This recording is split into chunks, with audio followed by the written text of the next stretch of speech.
We left off on page Ches, the second column. We just began the second column. Rabbi Yochanan, Odom. What is Odom? An acronym. Efer Dom Moro. A person, what is he comprised of? Ash, blood, and gall. That's the letters Odom. Aleph, Daled, Mem. Bosor, your flesh, a person's flesh. Busha, Srucha, Rima. Shame, putrid maggots.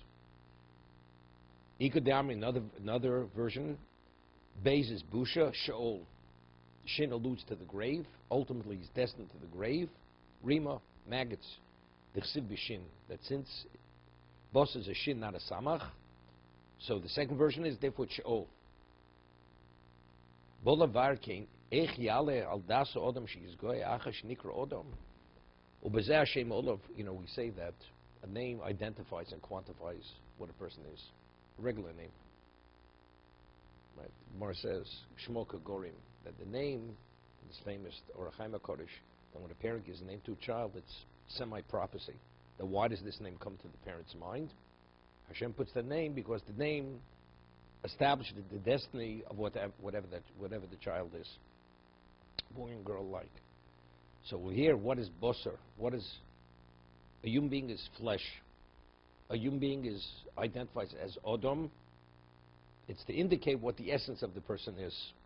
Afki Odom mitzad neshama shabo mitzad mitzvah sator shabo. He says, although in terms of a spiritual component, the neshama and the mitzvahs and the Torah, efshikne malel yoni stands to an unlimited, exalted level. Acheti to Yosem in Amalochim, he's able to achieve a level even greater than angels, a human being.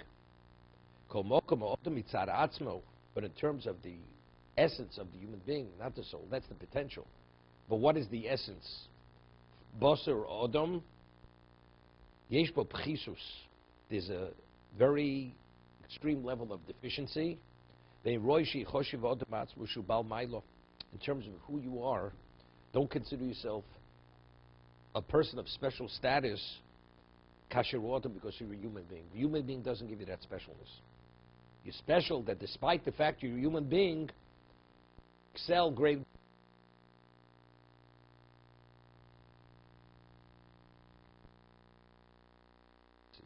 Sometimes you see, these police officers.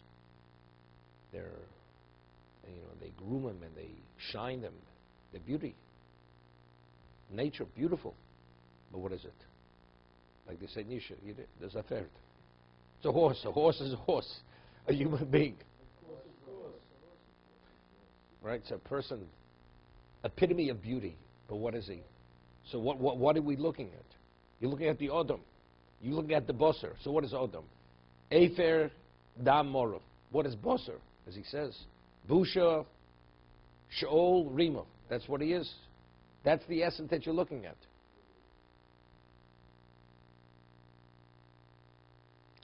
We say, the Gemara tells over a story in Brochus that Rabbi Yochanan came to pay attention to his colleague, Reb Lozer.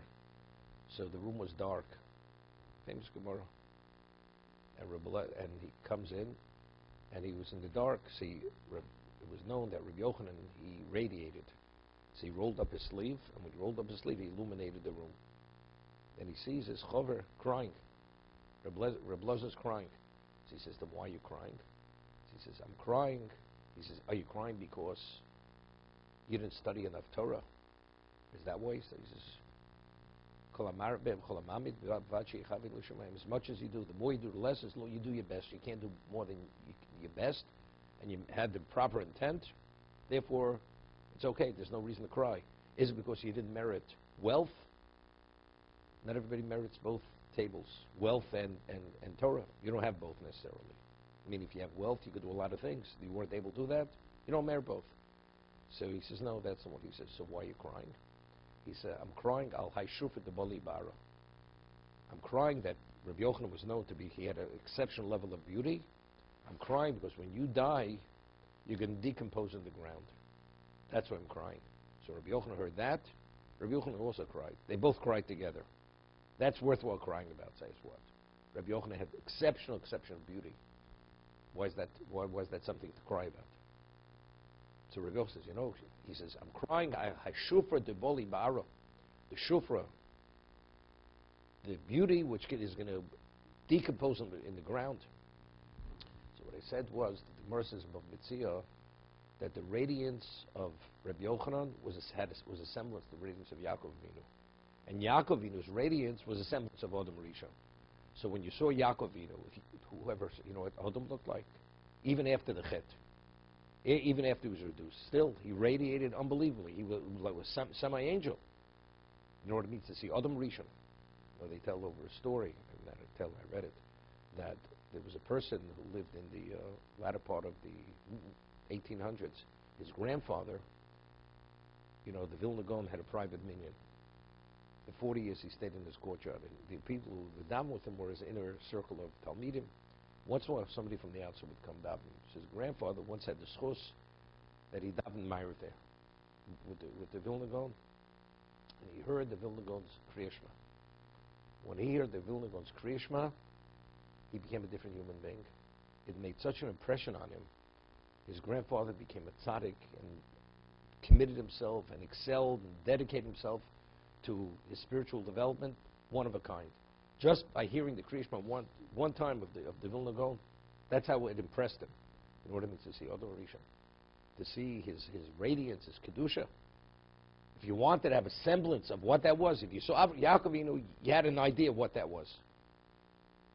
Yaakov Avinu, he's the Bechir Sheba Ba'obos, he's the most special of the Obos HaKadoshim, fathered the 12 tribes. If you want to have an inkling of what that was, if you'd see Rabbi Yochanan, you'd have an inkling who Yaakov Avinu was. What happens after Rabbi Yochanan passes on? And Hashufra Boli Bara, and that beauty, the beauty we're talking about, that radiance, is going to decompose in the ground. We have no inkling. We don't have, you're not even to fathom. There's no frame of reference of what that is. That's what you cry about. That's what you cry about. So what is he crying? It's not the physicality that's decomposing the ground. The physicality is Eish, Efer, Dam, Mora. Boser is Busha, Shrucha, or Shaol, and Rima. That's what it is. That's nothing.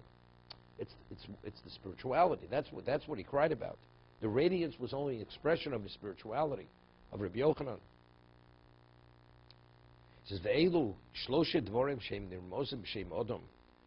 These three things which are alluded through the letters of Odom, Efer Dam Moroch, Udober Godel Nirmaz Binyan Odom, Tchiloso Shel Odom Yikra Vayosov V'Sofo. It identifies the beginning and the essence of the person, and ultimately the way it ends.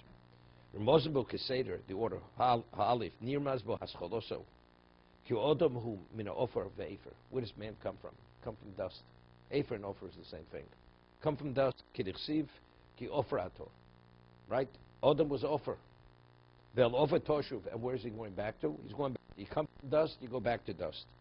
Ashem Meno Lukochto. Hadal Hu Dam, Shezeo Odom Kashur Chai. Ki Adam Hu Nefesh. What's the life source of a human being? The blood. Right? That's V'Adam Hu Achius. V'Amem Nirmaz Bo Moro Ki Moro Achriso. Ultimately, it's going to be bitter. The end is bitter. V'achriso yomar, as it says, achriso yomar. V'dovze mora ki mashiesh mora shetabik ba'odom heder. V'amiriru she'agi b'achron. What's mora? Vacuum is void. Death is void. Bitterness, when you no longer function, you have the void. V'ze mora she'ma'odom she'mtchilos v'atsofa ein bodover. Now it's interesting. Tzadikim bin Misosim Kurim Chayim. The tzaddik, there's no mar at the end. Achrisio mar, that mar is not there. Because he's explaining it's because of the void that you have. When a person dies, a void is left. The tzaddik, when he passes on, there's no void. Tzadikim bin Misosim Kurim continues.